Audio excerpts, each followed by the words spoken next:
اهلا بيكم في قناه كرو هوك ارت. عاملين ايه يا حلوين؟ يا رب دايما تبقوا بالف خير وبصحه وبسعاده. النهارده هنشتغل مع بعضنا فيديو حلو جدا لجراب الايربودز دي.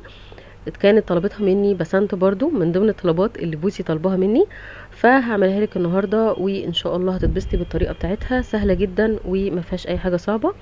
في ناس بتعمل الجراب بالعرض او ممكن نعمله بالطول، يعني بالعرض كده انا هدخل الايربودز كده بالعرض اهي، وفي ناس ممكن تعمله بالطول هتدخل الايربودز فيه بالطول. انا حبيت الشكل بتاع اللي بالعرض ده، طلع معايا شكله احلى.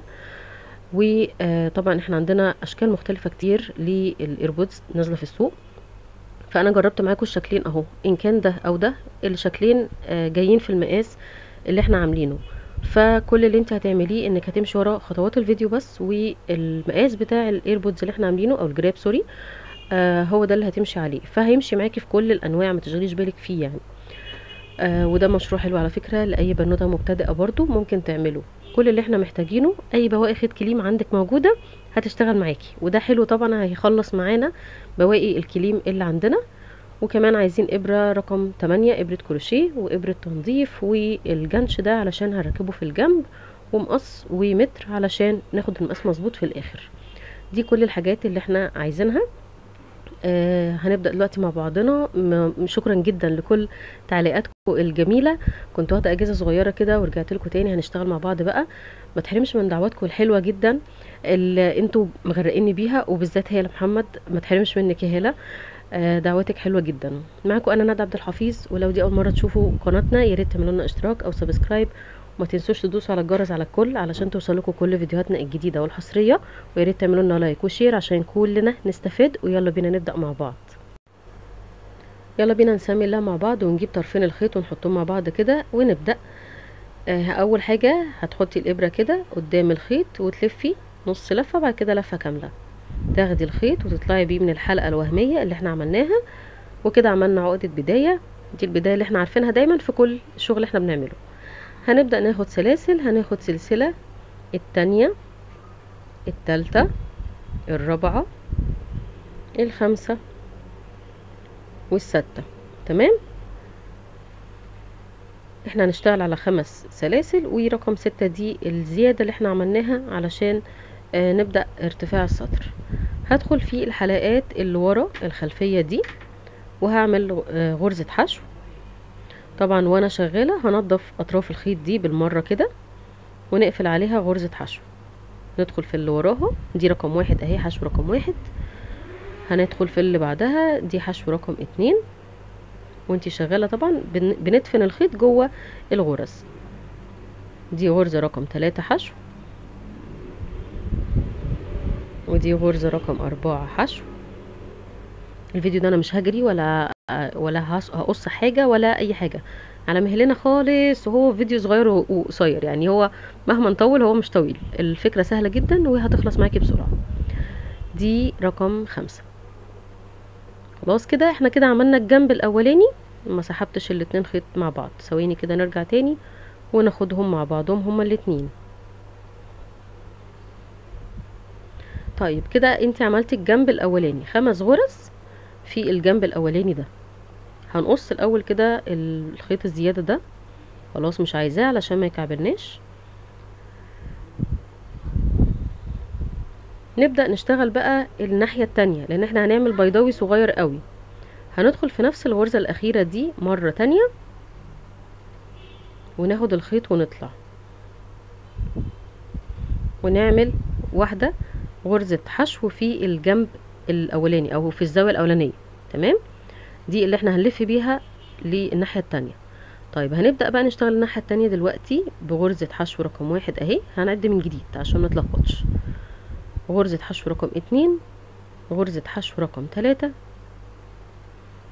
ودي رقم 4. انا بدخل في السلسلة الخارجية بس اللي قصادي، مش بدخل في الاتنين سلسلة. تمام، ودي رقم 5. طيب برضو نفس المشكلة حصلت وهتحصل معاكم برضو تخلي بالكم منها. ماشي، طيب كده عملنا الناحية التانية اللي هما 5 غرز حشو. في الغرزة الاخيرة دي هدخل مرة كمان زي ما عملت في الزاوية الاولى، بعمل في الزاوية التانية، وكده عملنا البيضاوي الصغير بتاعنا. كده بقى 6 شمال و6 يمين. بعد ما خلصنا السطر الاولاني عملنا 5 غرز وواحده زياده عليهم في الزاويه، يعني 6 غرز في الناحيه الاولى و6 غرز زيهم في الناحيه التانية. هنبدا نشتغل السطر رقم 2.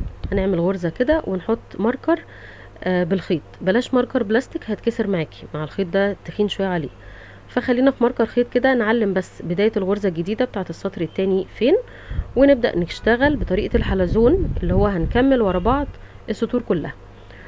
مش هنعمل قفله سطر وبدايه سطر جديد، لا، انتي لو عملتي كده بيبقى باين وشكله ما بيطلعش حلو، فخليكي في طريقه الحلزون في المشروع ده او الجراب ده علشان يبقى مظبوط معاكي وحلو. وهنبدا نشتغل السطر التاني ده، هنعمل 12 غرزه حشو. تمام، طبعا هي كلها بغرزه حشو، فهنشيل بقى مش كل شويه نقعد نقول غرزه حشو غرزه حشو، خلاص هنشتغل 12 غرزه. تمام كده. كده السطر التاني قرب يخلص، دي الغرزه الاخيره اهي.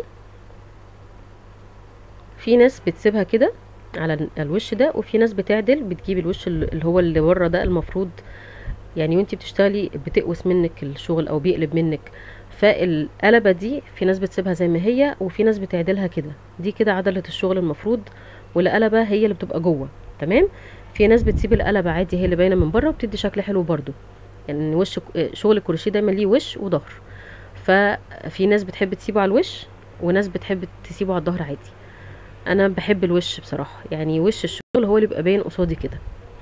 طيب في تفاصيل صغيره بحب اقول لكم عليها مش عارفه ليه بس بحب يعني ايه كل حاجه في ضميري اقولها. كده بدات السطر الثالث، وطبعا نقلت الماركر وانا شغاله، وبرده في السطر الثالث بتعدي ان هما 12 غرزه حشو. ده كده سطر رقم 3. لحد كده مفيش اي حاجه صعبه في اول 3 سطور. ظبطتي خلاص البيضاوي بتاعك من تحت، طلعنا سطرين تثبيت لعدد الغرز، مفيش تزايد خالص فيها. والسطر رقم 4 هي 4 سطور وخلاص خلصنا. السطر رقم 4 هنعمله دلوقتي في الجزء اللي جاي ده. كده 3 اهمت. نبدأ سطر رقم 4، هنشيل الماركر وندخل في الغرزة الأولانية دي من السطر، يعني دي أول غرزة في سطر رقم 4، ونحط الماركر تاني نرجعه مكانه كده ونقفل خلاص، ونبدأ نعد 1 اهي 2 3 في آخر سطر بنركب الجنش، خلي بالكم 4 رقم 5 و6 دول هركب فيهم الجنش دلوقتي. يبقى الجنش احنا مش بنخيطه بعد ما بنخلص الشغل، لا احنا بنركبه معانا دلوقتي واحنا شغالين. هنجيب الجنش كده وندخله في الابره وندخل بيه جوه الابره، يعني انت معلقه في الابره خلاص، خشي عادي جدا بالابره ولكنك معلقه جنش ولا شايفاه. خدي الغرزه واطلعي من الابره واطلعي من الجنش نفسه واقفلي عليه الغرزه.